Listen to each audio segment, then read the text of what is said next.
ഹരേ കൃഷ്ണ. സത്യം വരം ധീമഹി. ത്രേതായുഗ പുരുഷനായി അവതരിച്ച ഭഗവാൻ ശ്രീരാമചന്ദ്രൻ്റെ ജന്മദിനമാണ് രാമനവമിയായി നമ്മൾ ആഘോഷിക്കാറുള്ളത്. ഈ വർഷത്തെ രാമനവമി എന്ന് പറയുന്നത് ഏപ്രിൽ 6, അതായത് വരുന്ന ഞായറാഴ്ചയാണ്. ഭാഗവതം നവമസ്കന്ധത്തിൽ 10-11 അധ്യായങ്ങളിലായിട്ടാണ് ശ്രീരാമ അവതാരം വിവരിക്കുന്നത്. അപ്പോൾ അന്നേ ദിവസം ഈ 10-11 അധ്യായങ്ങൾ വായിക്കാം. അതല്ല ഇനി രാമായണം വായിക്കുന്നു എന്നുള്ളവർക്ക് ബാലകാണ്ഡം വായിക്കാവുന്നതാണ്.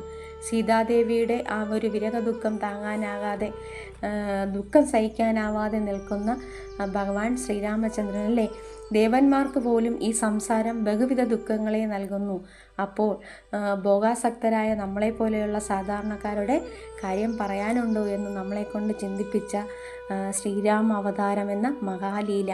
മാത്രമല്ല, രത്നാകരൻ എന്ന കാട്ടാളനെ വാൽമീകിയായി വളർത്തിയ ആ രാമനാമ മഹാത്മ്യം, ഇതൊക്കെ തന്നെ മതിയല്ലേ. മാത്രമല്ല, ശ്രീരാമ അവതാര ലീലകളെക്കുറിച്ച് പറയുമ്പോൾ ഈ രാമനവമി ദിവസം മാത്രമല്ല രാമനാമം ജപിക്കാനും രാമചരിതം കേൾക്കാനുള്ളത്.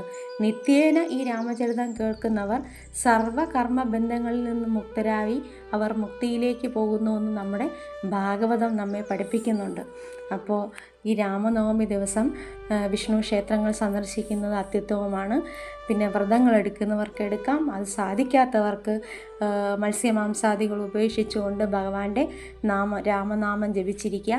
വീട്ടിൽ കൃഷ്ണ വിഗ്രഹമോ ശ്രീരാമ വിഗ്രഹമോ ഒക്കെ ഉള്ളവർക്ക് തുളസിമാല സമർപ്പിക്കാം.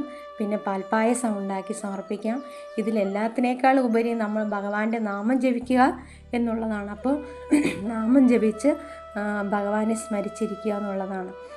സർവബന്ധങ്ങളിൽ നിന്ന് നമ്മളെ മുക്തരാക്കാൻ ആ ഭഗവാന്റെ രാമനാമത്തിന് ആ ഒരു നാമം മാത്രം മതി. കാരണം വിഷ്ണു സഹസ്രനാമ സമയത്ത് ശ്രീപാർവതി ദേവി ഭഗവാൻ പരമേശ്വരനോട് ചോദിക്കുന്നുണ്ടല്ലോ, നിത്യവും വിഷ്ണു സഹസ്രനാമം ജപിക്കാൻ സാധിക്കാത്തവർക്ക് അതിന് എളുപ്പത്തിന് അല്ലെങ്കിൽ അതിൽ ബദലായിട്ട് എന്താണൊരു മാർഗം എന്ന് ചോദിക്കുമ്പോൾ ഭഗവാൻ ശ്രീപരമേശ്വരൻ പറയുന്നു, ശ്രീരാമ രാമ രാമേതി രമേ രാമേ മനോരമേ സഹസ്രനാമ തത്തുല്യം രാമനാമ വരാനനെ.